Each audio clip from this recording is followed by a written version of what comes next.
LinkedIn News. How do you define mental health for yourself?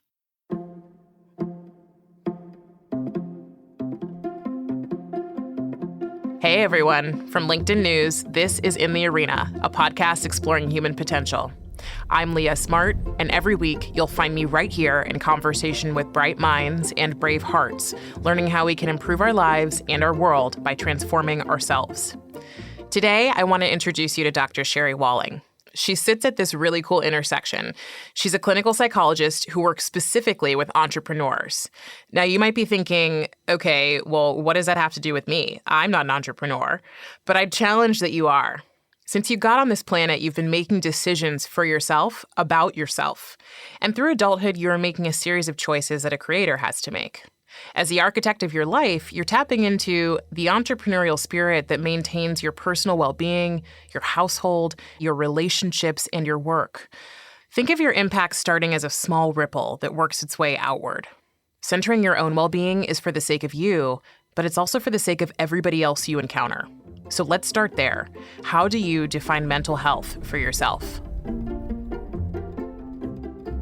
I came into this conversation as a fairly traditional clinical psychologist, but I was very interested in people who had high-intensity jobs. So ER physicians, first responders, members of the military, people who had really intense things happen to them in the context of their work. And I was really curious, kind of as a graduate student, as an early stage clinician, about how to help support thriving in that particular group of folks. So I had this professional curiosity, and then I married a tech entrepreneur. And so there were entrepreneurs in my living room from my early 20s on. And I realized there were a lot of parallel conversations happening between my clinical clients who were having what we might classically understand as trauma in the context of their work. And a lot of my entrepreneur friends were struggling with some of the same experiences, the same kinds of feelings, the same kinds of challenges. Mental health has become something that's at the forefront of conversations happening all over the place. And at the same time, it's sort of like this all-encompassing term. What does it actually mean to prioritize or assess or understand our mental health? Shorthand, I just think of mental health as the bucket that holds our relational well-being, our emotional well-being, the healthiness of our thoughts, and the way that we are able to see and engage with the world. So it's the things I say to myself about myself or about my world, and it's also the way I am with the people in my world. Yeah, and how you're feeling about all of that, right? Your emotional quality, your mood. Got it. As a coach and as someone who's in this world, I'm like, of course this is important, but I also know there's the cynical people who might be like, what do you mean, how am I feeling about this? Like, why is it so important? The conversation about mental health is, I think, incredibly important because I think it can make or break who you become as a professional. Your ability to believe in yourself, to see yourself as someone who has something to offer the world, and to have the confidence and enough optimism and get up and go to bring that giftedness to fruition. All of that is essentially a mental health process. It's about mood, it's about cognition, it's about focus. Those are all things that are based in the neurological function of our brain, but then also have this kind of subjective interpretation in the way that we apply them. So what are you learning and what have you learned from the world of entrepreneurship that any of us could apply, whether we've started a business or not? Yeah, I think one of the things that's become clearer to me is that the early stories of our lives are things that we carry in our backpack. And they come out at different points, sometimes in unpredictable, surprising ways, but they matter a great deal in who we become professionally.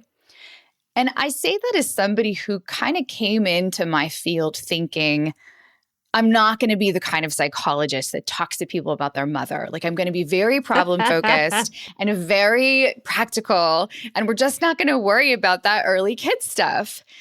And unfortunately or fortunately, I'm learning so much about how kind of wrong my perspective is. Not that the here and now isn't really important as a focal point, but the here and now is so heavily defined by what's come before, by all the moments that have accumulated to this moment. And so I think that becomes really important for leaders to have a handle on how to access their past and the ways that it shapes them. So when we're talking about mental health and when we're talking about leaders, entrepreneurs, people who are planning to be leaders and entrepreneurs, we're talking about looking back at where we've been so that we can understand how and why we're showing up the way we are today with the purpose of healing. Yes, and also the purpose of moving into the future. So I think when we're talking about good mental health, in some ways we're talking about the ability to time travel well, to understand where we've been, where we are now, and what's possible for us and where we'd like to go in the future. Whoa, I need to pause there. Time travel well. That's a moment. It's very like Interstellar, right? Like, where's Matthew McConaughey walking in to be like, let me show you how to time travel. Green light. Yeah. Green light. Yep. I love that idea. And listen, I'm sitting here thinking about the first time someone said to me something about an inner child, and I was like, oh my God, no. It's happening again. I roll. Yeah. Yep. Here we go. Here we go. Okay, have an inner child. She's fine. But what I realized as I was starting to really kind of dig into this is that so much of our worldview, our emotions, our perceptions, the language we use about ourselves when we speak to ourselves, which we're constantly doing, is formed even in the first 7 years of our life, because that's when our subconscious is taking in all this information and kind of molding us and saying, this is what the world is. Yes. And it's also where some of those neuron connections are being laid about how we in our minds and in our bodies respond to the world around us. So our capacity to work with stress, whether we get really activated when we're stressed or whether we sort of shut down, some of those pathways get pretty well entrenched really young, really early on in our lives. So those are just important things for us to know as people who are wanting to be really mindful and aware of how we respond when we face challenges. Of course, since COVID, we've seen an astronomical rise in entrepreneurship. Many women as well who are entering either, by sheer need or because finally they have the space to actually think about what they want and have the support to create. What do you see along the way when it comes to becoming an entrepreneur, building your business, and mental health? Where are our pitfalls and our peaks? Yeah, I'm glad you're pointing out that this is an issue for so many people. I'm sure you're familiar with the recent study by Intuit QuickBooks that identified or projected rather that 17 million people in the US are going to start businesses in the year 2022, which is just huge. It's a huge segment of our world that's going out into this kind of new unknown territory.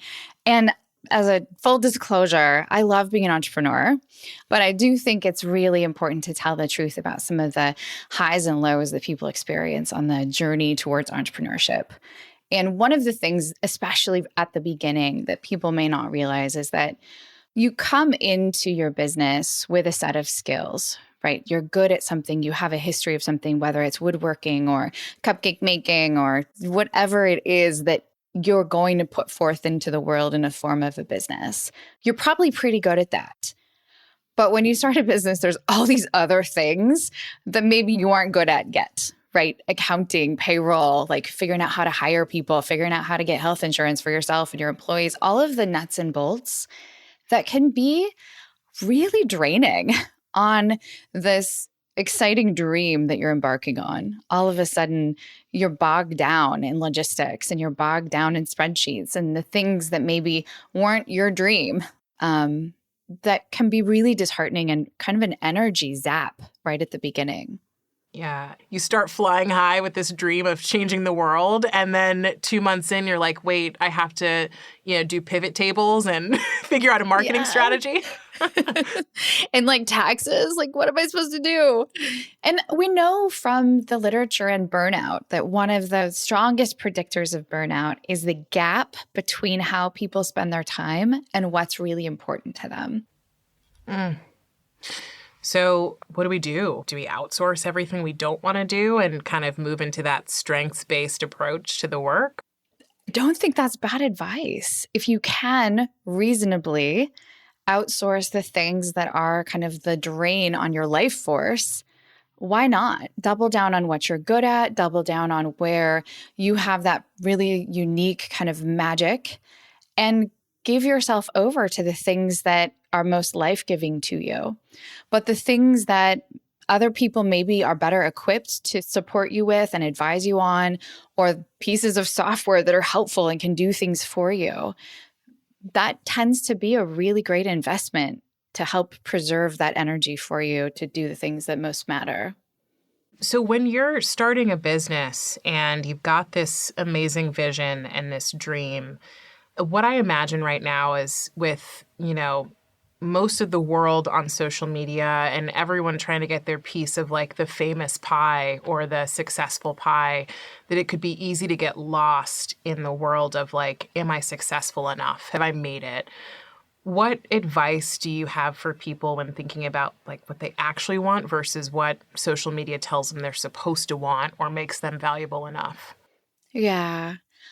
I think it's so helpful to remember that social media probably belongs in the fiction category in the old library, right? That there's a lot of storytelling and the stories are wonderful and beautiful. And I post fun photos on mine too, but it is a fictionalized view of the world. So keeping that caveat sort of front and center for ourselves.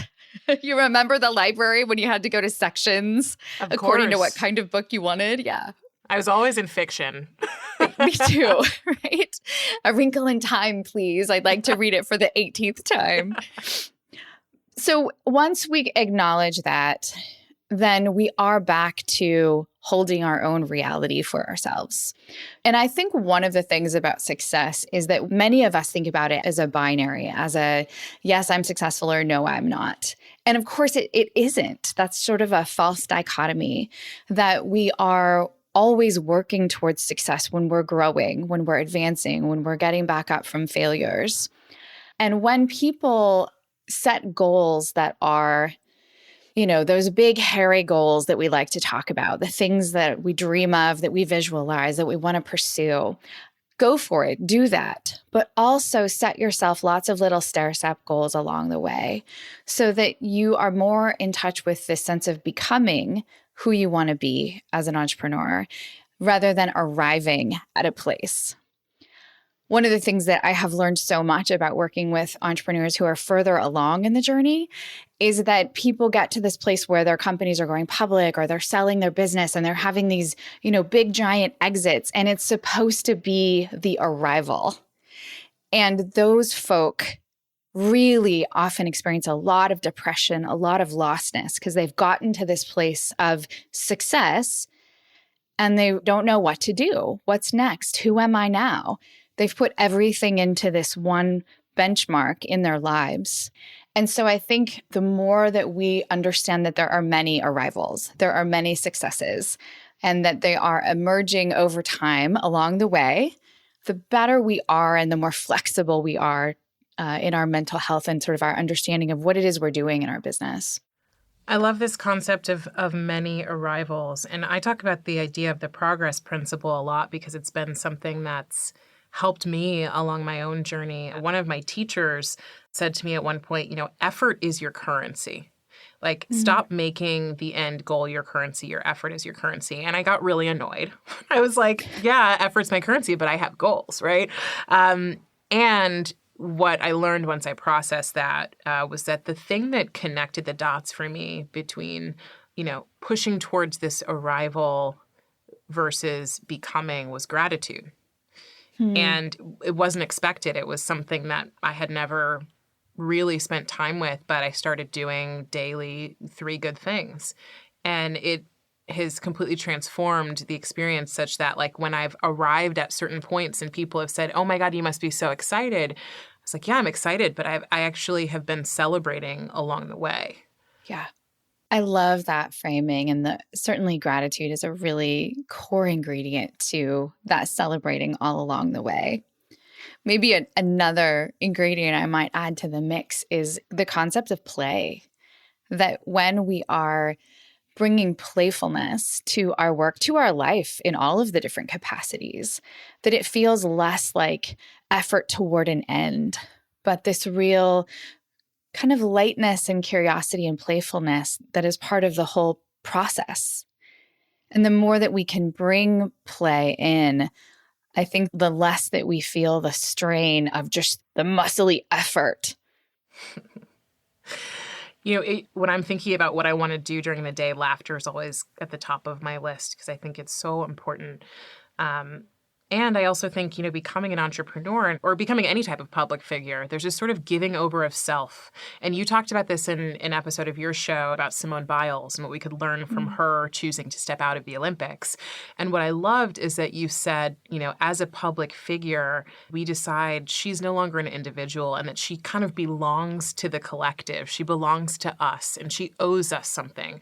So what we want from her or from any leader is more important than what that person needs or wants. And that was just such an aha moment for me that I would love for you to talk about, what you're talking about when it comes to entrepreneurship. When people start a business, they're putting something that's deep inside of them out into the world as an offering for the world around them. And it's tricky. I mean, neurologically, the brain of an entrepreneur who's thinking about their company looks very similar to the brain of a parent who's thinking about their child. So it is this sense of almost fusion where does my company start and end and where do I start and end? That's a really messy question for a lot of entrepreneurs. And that means that when we go all in, when we step in the arena, to borrow your language, borrowed from Brene. Who borrowed it from Roosevelt. I think it's Teddy Roosevelt. Anyway, Teddy Roosevelt, yeah. We're just all borrowing. Yeah. When we step in the arena as an entrepreneur or as anybody who's doing anything in public, anything that matters, anytime that we're stepping in and we're saying, here I am, this is what I got, we make ourselves really, really vulnerable. And so how we put ourselves back together, how we protect ourselves, how we equip ourselves with a shield and a sword when we need to be in the arena, I think become really important questions because the business is going to rise or fall. It's going to succeed or fail. The monthly revenue is going to grow or not based on a lot of factors that are outside of our control. And so we need to do this dance of being able to go all in and rise with it and fight for it. But then also at the end of the day, have the resilience to be separate enough to know if I got to walk away from the Olympics, if I got to close down this business, if I have to stop doing this thing that I thought was really important in order to save my own well-being, that's a trade we know when and how to make. We're going to take a quick break. Can we just talk about time traveling well, though? That was such an aha moment. What I understand about mental health and what I've experienced myself is that ignoring the past can cripple you, but choosing to look at it can open you up to perspectives that will springboard you into a richer future than you can imagine today. So it's time we all find an authentic way to explore our inner worlds. When we get back, Sherry takes us through how to change our perspective on success and a new way to look at some of the losses we've all experienced and are working through post-pandemic. Her take on this just blew me away.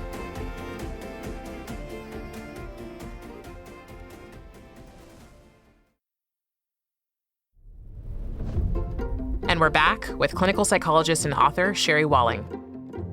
When people talk about work-life balance, in the idea of entrepreneurship, it's trivializing the experience. Like you can't say well, there's me without kids and then me with kids. Right. I mean, it just depends on which shoes I'm wearing. But yeah, I don't wear my heels to soccer practice. Right. Right. So there is some shifting of identities. There's There's Leah the podcaster, there's Leah the dog mom, there's Leah, like there's different parts of you. And being able to fluidly go in and out of those parts is a really important skill, but it's not segmented, especially in entrepreneurship. It's not like I'm working and not working. Like I'm always kind of working because I'm always kind of thinking about my business. And I'm always kind of me because there's a big part of me that shows up in my business. So the fusion is dangerous in some ways, but it's also kind of cool because what a great way to live your life as an integrated whole and spend so much time on something that feels like a really meaningful and interesting extension of you. Yeah, I mean, I'm sure as an entrepreneur and for me as an entrepreneur with this show, it defines so much of who I am and, like you said, what I'm giving to the world. And I can imagine that for you, it's the same. For your husband, it's the same. For the people you work with, it's a part of you and it's a part of how you derive meaning from being human. Absolutely. I think as humans, there's this really deep part of us that wants to be seen, right? We want to show up on the planet and kind of wave to the world around us like, here I am. Here's what I have to offer. And we all do that in many, many ways. But I think at the core, that's what being an entrepreneur is. Which is incredibly brave. Yeah. I have a friend who just finished writing her first book.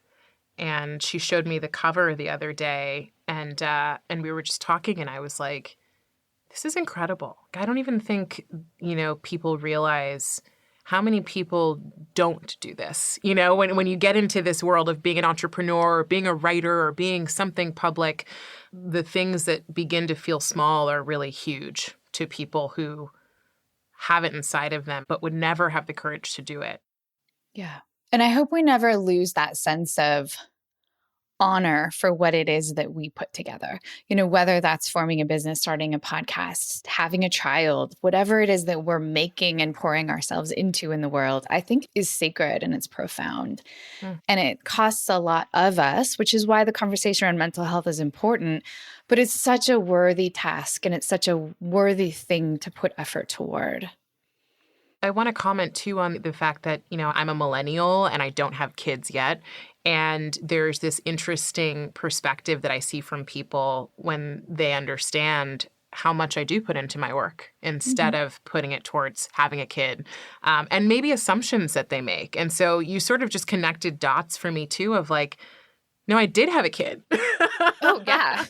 Oh, yeah. Sometimes I say that, I'll be like, actually, I have 5 children, the 2 humans and the PhD and the first book and the second book, like everything that we're making kind of comes from us out into the world like a human if you were to decide at some point to birth a child. But your work can certainly have that. It's a thing that you're making, that you're crafting, that you're giving yourself to, that involves a lot of those late nights and sacrifice that, people raising babies might experience. There's a shape-shifting that's starting to kind of come together for me as I look at my career, as I look at the people in my lives' careers, as I look at other entrepreneurs' careers, which is it's really difficult, I can imagine, to let go of, the company that you've built from scratch. And what do you do if you've attached your identity to just that company instead of coming back to like, why am I doing what I'm doing? I'm recording this show and I love it and I want to keep doing it for a long time. But what I'm actually doing is I'm starting conversations and helping people understand how to reach their potential. But that could look very different in 3 years than I expect it to look. In fact, it probably will. And so sort of this like a decision to walk hand in hand with the possibility of shape-shifting, because it could be a kid in 3 years. And that could be where I focus my goal of human potential. Yeah. And I think that is where we return to that piece of our conversation about multiple kinds of arrivals. There are many arrivals. There are many successes. And the more rigid we are about that binary definition of like what I'm doing, if you were to say, I am making the best podcast and I'm going to be doing this forever, this is mine, just the rigidity around that, I can guarantee will probably lead to a lot of heartache. So the fluidity, the flexibility is an important part of mental health, but it also allows us to adapt and adjust when things don't go as expected. And I think, certainly the pandemic has been a great teacher in the need to be able to pause and reset and find something new and do something new. So many people are doing that in the world right now. Something like 47 million people left their jobs last year, like some crazy huge amount of people are in flux and fluidity. And maybe some of them are focusing on raising kids. Some of them are starting businesses. Some of them are looking to other opportunities. But the world is in flux in a way that's exciting, but it's also painful because there's risk and vulnerability in those moments. When you and I had the opportunity to be together in person not too long ago, and I asked you what you've been thinking about lately, and you said, I've been thinking a lot about grief. And I was like, whoa, I was not expecting. And the whole table just got real quiet.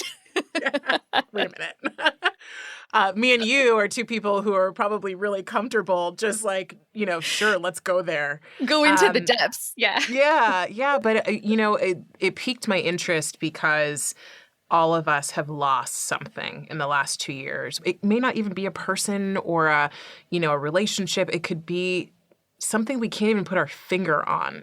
So you have this book coming out called Touching Two Worlds, and you're talking about loss. So what are you finding? What are you understanding about what we've lost in the last few years and how we can begin to process that as the world changes again? So many of us have lost freedom, right? We've all had to say, I'm not going to go where I want to go or do what I want to do or wear what I want to wear. I'm going to wear a mask, stay home, do all these things. And I'm in support of that. But it is a loss, right? Is our freedom and flexibility to move around the way that we want. All of us have lost plans, right? Weddings that we were going to attend. I mean, certainly lots of people had plans that they made that they had to cancel or change or lose. And then, of course, there is really significant loss of life. And most of us, I think, were within 1 or 2 degrees of separation from someone who passed away or at least had really serious or scary health complications from COVID-19. So loss is in the air, it's in the water. And I do think it's some of what's driving this, really the significant changes in employment. People are like not willing to spend a lot of time doing things that aren't meaningful anymore in light of how finite and precious their time is. Loss sharpens our sense of what's important to us and what's precious to us.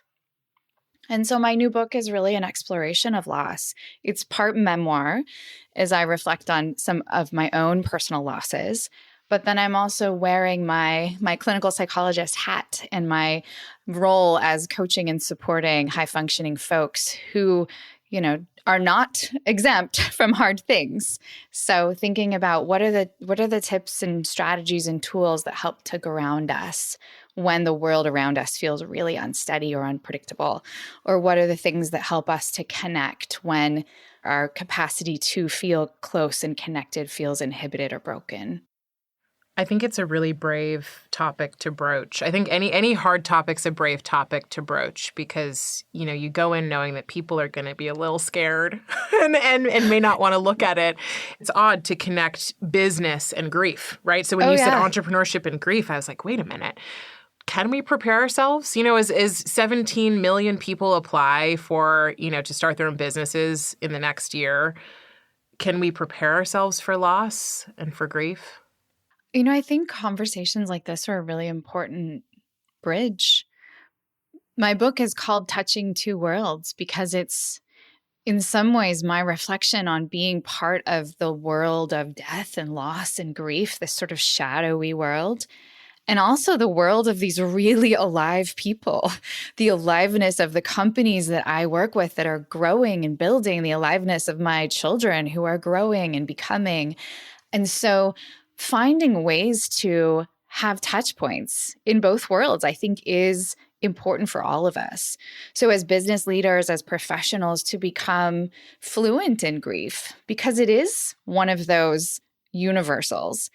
If we're leaders, we're all going to have people that are on our teams or under our employment who lose family members. And so how do we support them? How do we show up for them? How do we have businesses that are mentally healthy and savvy enough to know that it's really important to send a card and flowers and follow up with folk after they've had a significant loss? That our ability to create spaces that are compassionate and present is also, it's good business sense, as much as it's just good human sense. One of my close friends lost her husband not too long ago. And one thing I learned firsthand is that grief is just not even close to being linear. And yet, you work for a company that gives you 2 weeks off and you're supposed to come back and say, great, I'm ready to go now and call all these clients. And so a hypothesis I have, and I'm curious about what your thoughts are, is that in this great reshuffle of people leaving their jobs and starting new ones, that yes, a lot of it has to do with meaning, but I wonder if it also has to do with bypassing the loss and the grief, and if that will catch up to us. To sort of outrun it. Yeah. Yeah. I think that's absolutely one of the forces at play, is if I get up and go to a new situation, I won't be facing these things. I won't be seeing sad people. I won't be looking at loss.